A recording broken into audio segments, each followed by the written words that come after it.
أعوذ بالله من الشيطان الرجيم. قل أنفقوا طوعا أو كرها لن يتقبل منكم إنكم كنتم قوما فاسقين.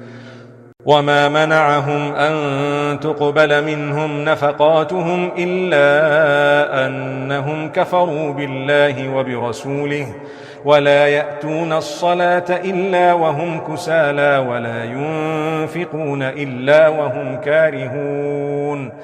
فلا تعجبك أموالهم ولا أولادهم إنما يريد الله ليعذبهم بها في الحياة الدنيا وتزهق أنفسهم وهم كافرون.